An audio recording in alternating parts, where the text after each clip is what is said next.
बहुत समय पहले की बात है। एक शांत और सुंदर राज्य था जिसका नाम कांतापुर था। कांतापुर की धरती हरियाली से भरी हुई थी और वहां लोग खुशहाल रहते थे। उस राज्य के राजा का नाम सागर था। वह बहुत ही समृद्ध शासक था और बहुत ही प्रजाप्रेमी राजा था। उनका शासन न्याय और सच्चाई पर आधारित था। उसके पास सब कुछ था, किसी चीज की कमी नहीं थी। बस कमी थी एक संतान की। राजा के पास कोई संतान नहीं था।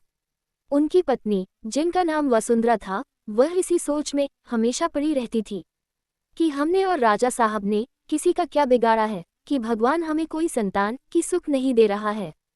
इसी कारण से वह हमेशा निराश रहती थी। एक दिन की बात है, जब वह इसी सोच में पड़े पड़े वह धरती पर ही सो गई। तभी उसके सपने में भगवान जी आए और बोले कि तुम राजा को किसी ऋषि के पास भेजो और यज्ञ करवाओ तो तुम्हें संतान की सुप्राप्ति होगी। रानी ने वह स्वप्न देखा तो इस बात पर उसने ध्यान नहीं दिया और राजा से भी इसके बारे में कुछ नहीं बताया। अब राजा की हालत कुछ ठीक नहीं चल रही थी और राजा भी हमेशा सोच में ही डूबा रहता था।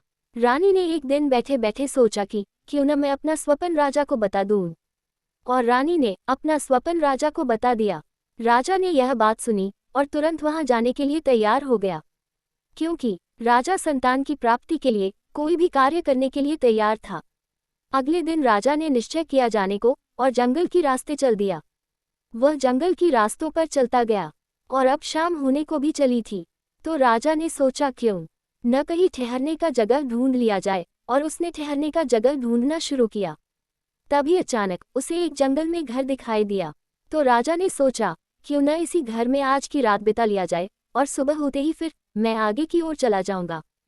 तो राजा ने उस घर की ओर चल दिया। वह घर एक तांत्रिक का था, जो वह बहुत दिन से उस जंगल में रह रहा था। राजा जैसे ही उस घर में गया तो उसने तांत्रिक को देखा तो उसने तांत्रिक से अपने बारे में बताकर रात को ठहरने का निवेदन किया। तो तांत्रिक ने कहा, कोई बात नहीं, आप यहाँ रात भर के लिए ठहर सकते हैं। तो राजा वही रात भर के लिए सो गया और सुबह होते ही आगे चल दिया। राजा आगे की ओर बढ़ता गया। वह चलते चलते आखिरकार वह ऋषि के पास पहुंच ही गया। तो ऋषि ने कहा, राजन, मैं आपकी क्या मदद कर सकता हूँ।